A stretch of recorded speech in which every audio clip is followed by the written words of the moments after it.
Ta-ta, you won't see me again. I'm going to go and kill my wife and baby.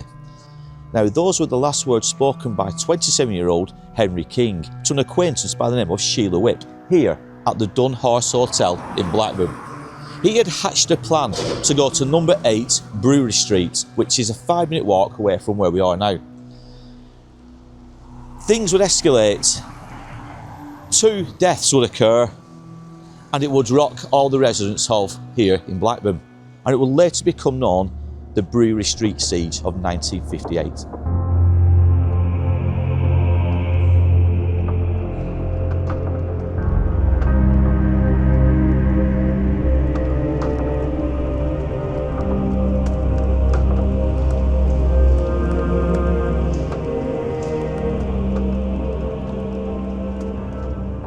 Upon saying these words, Sheila Whip turned round with a simple phrase, a simple tone of voice, and said, "Don't be stupid." Now Henry, without saying another word, simply rifled round in one of his pockets and he pulled out a small parcel of sorts. That parcel, it would later be confirmed, had contained several gun cartridges. Henry King and Sheila Agnes Bullen, now they were married in January 1957, so just shy of 2 years before the events that would take place in 1958 and in December of that year. And together they had a baby boy by the name of David. But it appears that both Henry and Sheila had always had a turbulent marriage, having separated on many occasions. In May of 1957, Henry and Sheila, after not being married for that long, they relocated to RAF, Germany, where Henry was employed as a cook. But he had issues, and he would go and speak regularly to a doctor who was on the base at the time by the name of Dr. Pottinger. And Dr. Pottinger would later, at the upcoming inquest and inquiry into the events that we're going to talk about today, he would tell the jury, the coroners, that Henry himself was emotionally disturbed. During his time in the RAF, King, as I was saying, came under the care of this Dr. Pottinger, and on May the 29th and later on in June, the doctor wrote a note concerning King to a consultant psychiatrist, saying that he considered at the time that King was in a paranoid state. And Dr. Pottinger knew that King had served 3 years Barstool training, and in the note to the consultant he mentioned that Barstool experience had left a mark on King. Now, Dr. Pottinger would also write in that note that King himself would admit that he always felt that authorities had it against him and they were trying to find some way of arresting him for whatever reason. Now, in that note, Dr. Pottinger would also reveal an insight into Henry King's mental state at the time. And it would appear that Henry had a dislike for military and civil police. And he would tell Dr. Pottinger that he always felt that these authority figures, they were always gunning for him. Now, in 1957, and after spending several months in RAF Germany, Dr. Pottinger would constantly speak to Henry King to discuss the issues that were going on, not just in his head, but also physically. He was known for throwing Sheila out of their accommodation, even on cold, wintry, blustery evenings. He would throw her out of their apartment. He would cut her underwear up and then throw it outside. They were always having rows. He was violent towards Sheila on more than one occasion, but it came to a point where Sheila herself would try to take her own life because she had got to the end of her tether. Now, when Dr. Pottinger spoke to Henry about all these issues, it was never his fault. He would go on to say in this letter, in these notes that Pottinger were writing, that it was always somebody else's fault, and Henry never took responsibility for his actions. Now, shortly after her suicide attempt, Sheila would ask if she could be returned back here to Blackburn, where she would spend time with her parents, and the authorities simply said yes, absolutely no problem. But as for Henry King, he was sent back to RAF Buckinghamshire, where he would be assessed by medical people. He would later be discharged before making the move back up here to the same town where Sheila was now living. Now this brings us to November of 1958, and it would appear that throughout 1958 itself, Sheila and Henry, they had been living together at a place known as Wellesley Street in Blackburn. Now we've had a look on Google Maps for where that farm home used to be. We haven't found it yet, but during editing of today's video, we will try again to locate that area and we'll put a circle over it should we find the map. But it would appear that Sheila and Henry King had fallen out numerous times, and she had left, gone back to live with her parents at number 8 Brewery Street. But she always felt guilt. She felt guilty that she had left her husband behind. She also had a baby by the name of David, a young baby boy. So she felt kind of inclined that she had to go back to Henry because obviously, like I said, they had a son that they shared. But the violence will continue. Henry will keep throwing Sheila out of the house and she will keep coming back to where we are now, the former place, the former home of 8 Brewery Street. Now, 3 weeks prior to the events that took place in December of 1958, Henry King, after spending an hour or two or an hour and a half at the Dunhorse Hotel, made his way here. And it is here where the siege of Brewery Street would take place.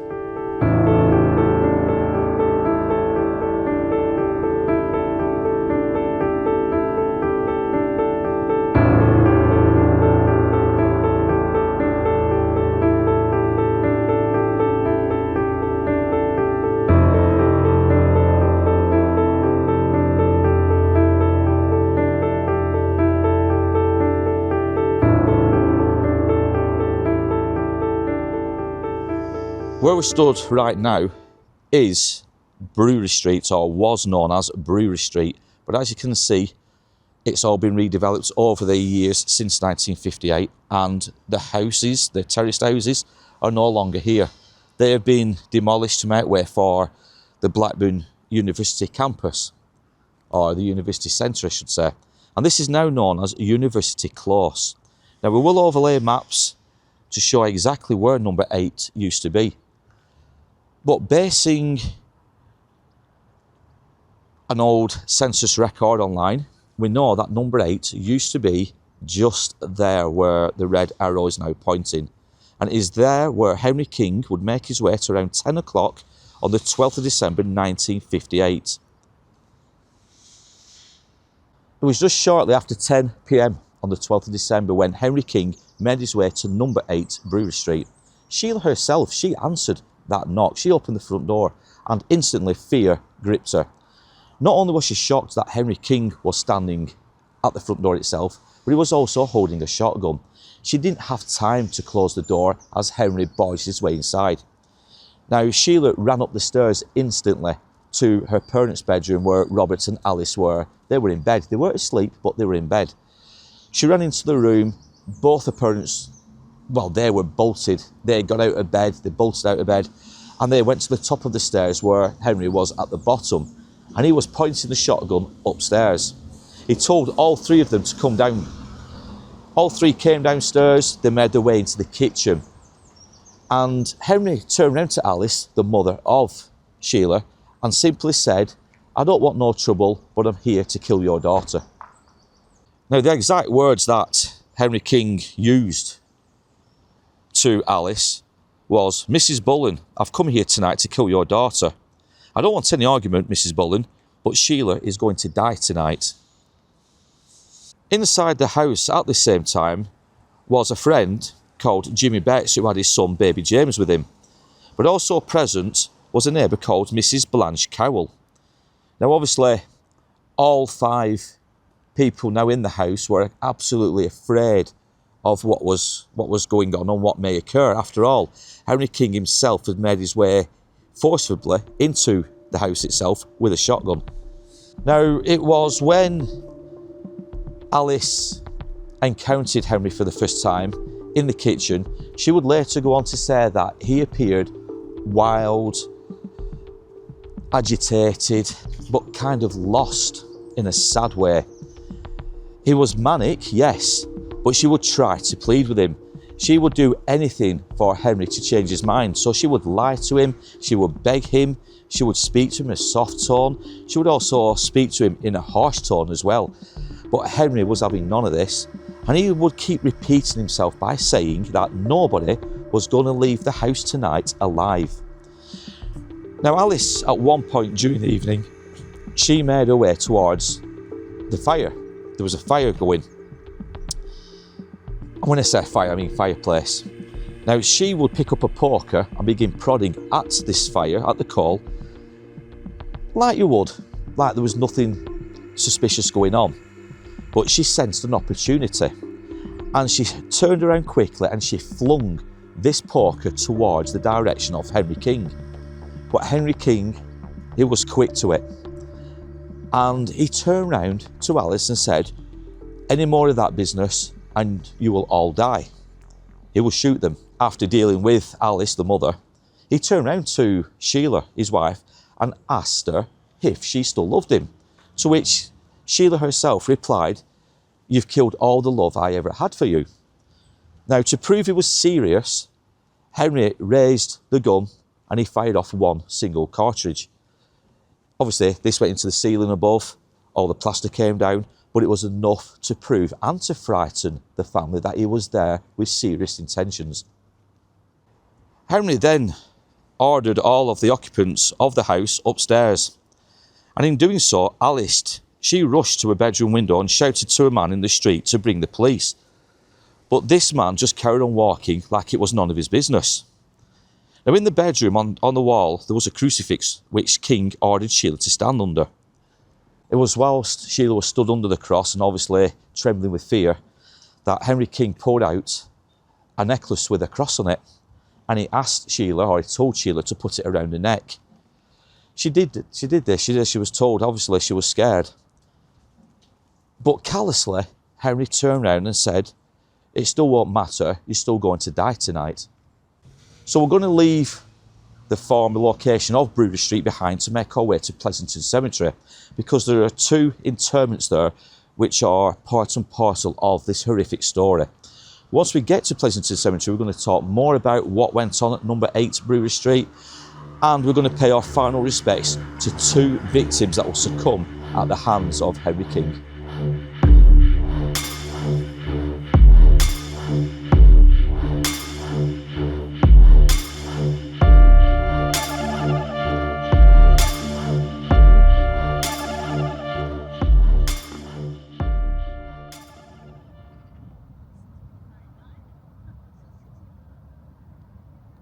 Soon after Sheila had put the necklace around her neck, and obviously Henry had still threatened her life, the mother Alice, she noticed another man walking along outside the front of the house. And again, she screamed for help, for somebody to go and fetch help in the form of the police. But just like the first man who walked past, this second man also looked up and carried on walking. Again, he didn't want to get involved. Now, I do question two people walking past the house late in the evening, early following morning. They hear a scream coming from the house. One would presume one of them would at least thought there's something a bit strange, a bit odd, for a woman to be shouting and screaming out the window. But both men didn't bat an eyelid. They simply carried on walking past. For around 30 minutes, if not slightly longer, the family would beg King to let them all go. But he would have none of it. Instead, he kept saying, "Nobody leaves this house alive." But then he changed note. And he turned round to Sheila and he told her to get ready because the two of them were going to go to church. Now, we can only assume the one reason he was going to go to the church was to take Sheila's life. Now, as Henry and Sheila were making their way down the stairs to the front door, they opened the front door and the father, Robert, turned round to Henry King and said, "Well, you're not going to get too far, basically, carrying a shotgun. Leave that here. You don't need to take that with you." Now, obviously, he was biding for time. He was hoping Henry would mellow and, like I say, he may just well have left the shotgun behind. But instead, Alice bolted out of the house. The mother, Alice, bolted out of the house and ran to a nearby neighbour's where she would she would fetch help in the form of the police. This kind of spooked Henry, and instead of carrying on going to the churchyard, he closed the door and made his way back inside the house, where he would bolt the front door shut.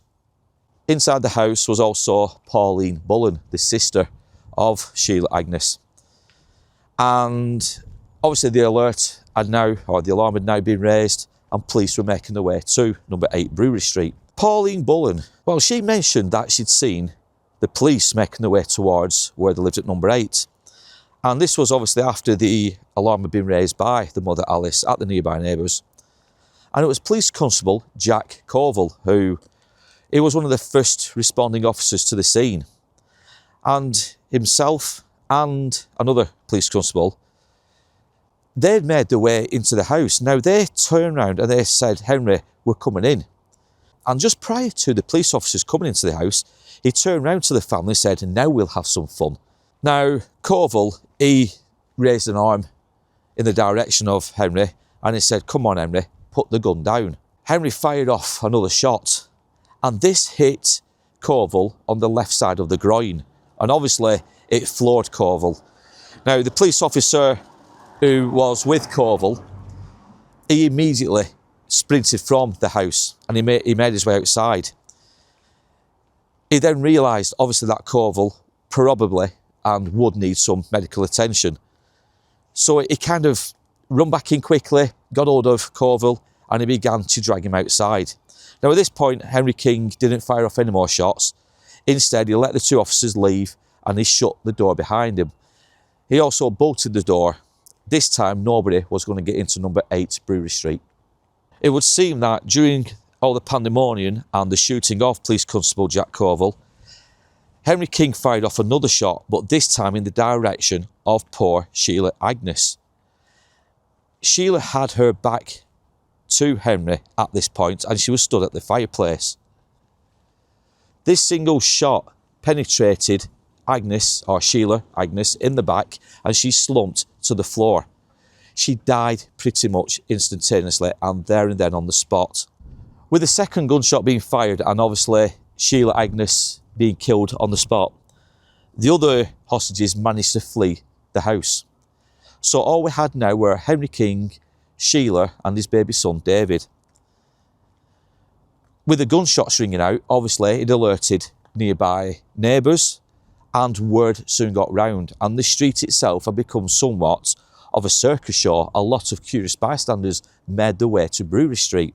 The police had their hands full trying to keep people away because this was now obviously a very dangerous scenario. Gunshots had been fired, a police officer had been badly injured, and a woman had been killed. Now, obviously, unbeknown to the police at the time, they didn't know just how serious the events were still inside, and obviously the death of Sheila. But it didn't take long before Detective Inspector James O'Donnell, who was 47 years old, he was informed of what was going on and he had made his way to number 8 Brewery Street. And he knew Henry King quite well. Inside the house, Inspector Harrison, along with Inspector Donnell, they would try to talk Henry round, just like Alice, Robert, Sheila and the other hostages had tried to do for at least an hour and a half beforehand, and without success. Now, Inspector O'Donnell took out a notebook and he began writing some notes. Henry King took offence to this and he shouted, "He's not writing," and he shot off another cartridge. The bullet itself hit O'Donnell in his abdomen and O'Donnell collapsed to the ground. Quick thinking Harrison, he picked up a chair and threw it towards the direction of Henry King. Enough so to give him time to pick up his friend, Inspector O'Donnell, from the floor, where he would then begin to drag him outside.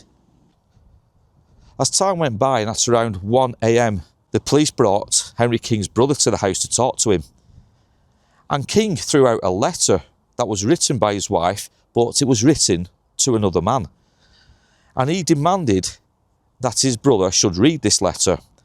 However, his brother was too upset and the police officer read it out instead. And this letter was intended for a gentleman named Dennis Hargan. Now, part of it did read the following. It was written as the following: And it simply said, "Dear Dennis, it was very nice to get to know you. Would you send me a photo of you? I will send one to you later. My mum bought me a skirt, coat and underwear. Dennis, can you send me a bit of money as I want to pay my solicitor? If you can't, I understand. Love, Sheila." Now, I'm not saying what Henry King did was excusable. It wasn't. Taking the life of another person, especially a loved one and especially a wife. But it would appear that this letter had pushed Henry over the edge somewhat. After all, when you read and you hear the contents of that letter, it would appear that Sheila may have met another man and was perhaps planning a brighter future for herself and her son, baby David. But like I said, I'm not condoning what Henry King did. We know he was emotionally disturbed. We know he had issues for the last 12 months of his marriage with Sheila, but it still doesn't warrant the execution of his wife, no matter how desperate he may have felt or how desperate times were. So we're not blaming Sheila Agnes King in any way, shape or form. But if one wants a motive and people keep asking us what the motives were, then obviously we believe that this letter was the reasoning behind what occurred on the 12th and 13th of December 1958 and why these events tragically unfolded. Although we know Henry King arrived at number 8 Brewery Street at around 10 o'clock or just after on the 12th of December, the siege itself, people said it officially began once the police were informed, and the police arrived at around 11:45 p.m. on the 12th itself, on the 12th of December. By around 2:15 the following morning, so the 13th of December, and obviously after these several gunshots had been sounded out and people had been badly injured, armed police arrived at the scene, and this time tear gas was used. And at the rear of the house, and we do have photographs of this, actual crime photos, you will see broken window panes. And these window panes were broken because tear gas was thrown inside the house at number 8 Brewery Street. Police dogs were quickly sent in. And during all this, a gunshot was heard. And this time, Henry King had turned the gun on himself. He tried to kill himself. Now, he wasn't successful. And the police dogs ran in and quickly got hold of Henry King. He couldn't get anywhere. He was badly injured from the gunshot wound itself. But the police dogs surely made sure he wasn't moving.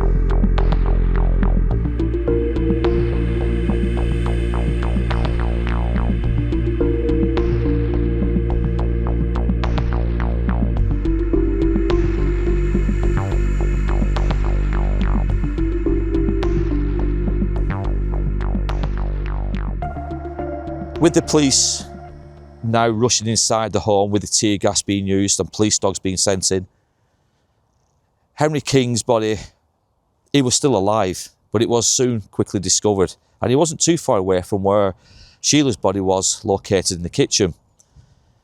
An ambulance was sent for, and Henry King, he was transported to the nearby Royal Infirmary, where Inspector O'Donnell and that of Police Constable Jack Covell were also taken to.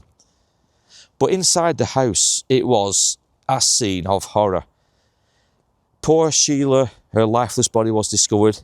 As we touched upon earlier on in the video, she was discovered lying on the cold floor close to the kitchen fireplace itself. But as for Inspector O'Donnell, he sadly passed away just before midnight on the 13th of December 1958 from the injuries sustained trying to bring obviously this hostage, this siege, to a peaceful conclusion.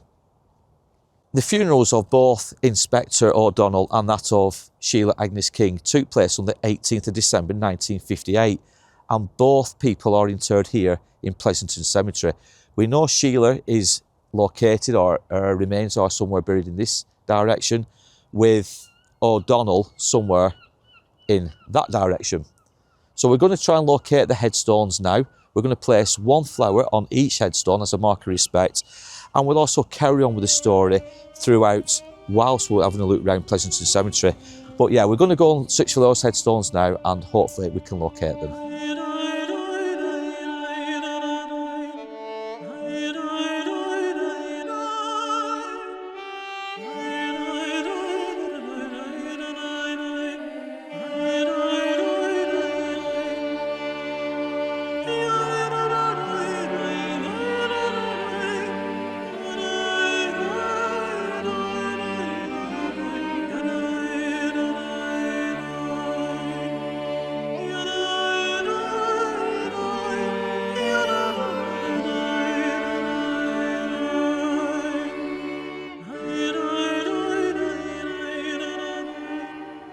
Now, Detective Inspector James O'Donnell, he sadly passed away just prior to midnight on December the 13th, 1958, and as we're saying, he was 47 years old.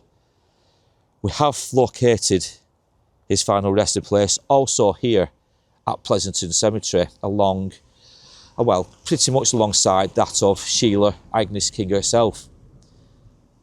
And this is his final resting place just here.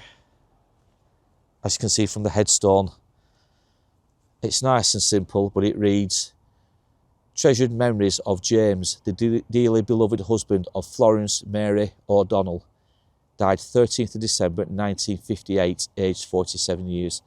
And it is here where he now lays.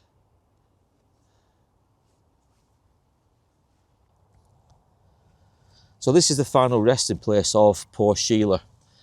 And we'll read out the inscription on the headstone, and it says, "In loving memory of Sheila Agnes King, died 13th of December 1958, aged 20 years. Now, interestingly, it also says, Robert Leslie Bullen, her beloved brother, who died 3rd of March 1969, aged 37 years. But further down, we have Gordon Vincent Vinnie Bullen, dear husband and dad, 15th of October 2020, aged 83 years, little friend Gypsy." And the babies. And on this side, also remembering David Bullen, 12th of Feb 1959, aged 3 months, and Linda Bullen, 26th of July 1966, aged 5. So that's sad. There's another one. And then on this side, in loving memory of Eunice Bullen, a dear wife and mum, died 10th of July 2005, aged 67 years. So we know it's not Sheila's mother and father who are interred here. It's other family relatives, but we know her brother is. But this is the final resting place of that poor young girl, Sheila Agnes King, who was needlessly murdered in an act of violence at the hands of her husband, Henry King, in the early hours of December 13th, 1958.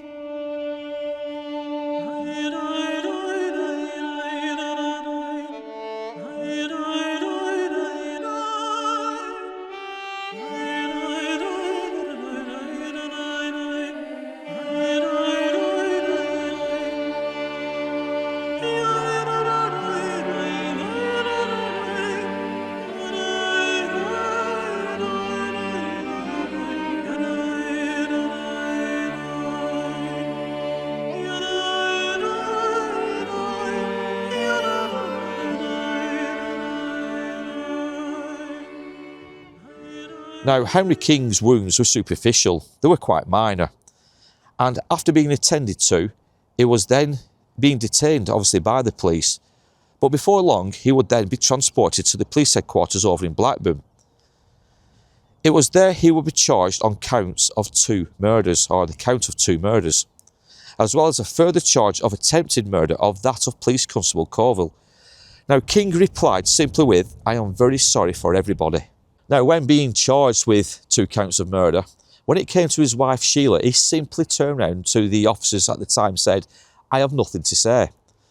But yet, when he was charged for the murder of Detective Inspector O'Donnell, he said he was a good man. So, it kind of shows you the disrespect that Henry had towards his wife Sheila.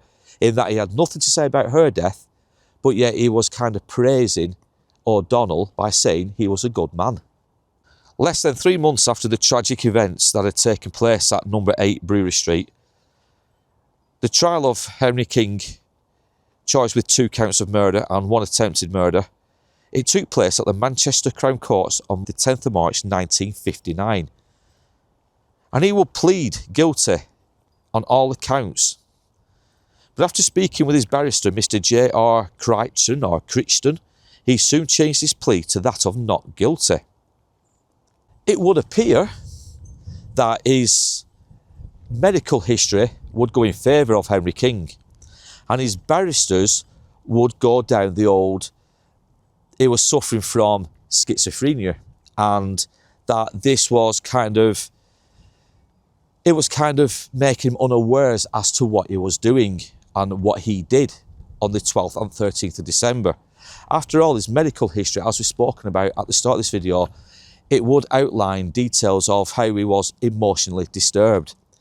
People during his army years in the RAF, whilst in Germany and whilst in Basingstoke, the notes would prove to help, or they would prove to be beneficial to Henry King, in that, in the end, he wouldn't be found guilty of murder, of that of Sheila and that of Detective Inspector O'Donnell. Instead, a jury would find Henry King guilty of manslaughter, and he would only serve around 18 years in prison for the 2 crimes, the 2 deaths of these innocent people, one his wife and one a police officer who was just going about doing his job. Now, a lot of people are going to be questioning, well, where did Henry King get the gun and the cartridges in the first place? We do know that he purchased these from a pet shop in Blackburn town centre. The shop and the road itself looks nothing like it does today, and we'll put photographs over before and after. But we do know he purchased these from a pet shop that also must have supplied these type of weapons back in the 1950s. Now, when he was at the Dunhorse Hotel, and where all this story began, we know he had the cartridges with him, but one would presume he never had the gun at the time. We can only assume that Henry made his way back to his home to fetch the gun that he used at Brewery Street. And this is why, obviously, it took him slightly longer to get from the Dunhorse to 8 Brewery Street. He had to have gone home to fetch the weapon. I don't think he will have had it at the Dunhorse, because it would have looked out of place, obviously, a man going into a pub with a shotgun. So yeah, I can only assume he went back home for it. So Vicky, after hearing the story today, and I must add, guys, that Vicky doesn't really know too much about this one, even though we do research these together.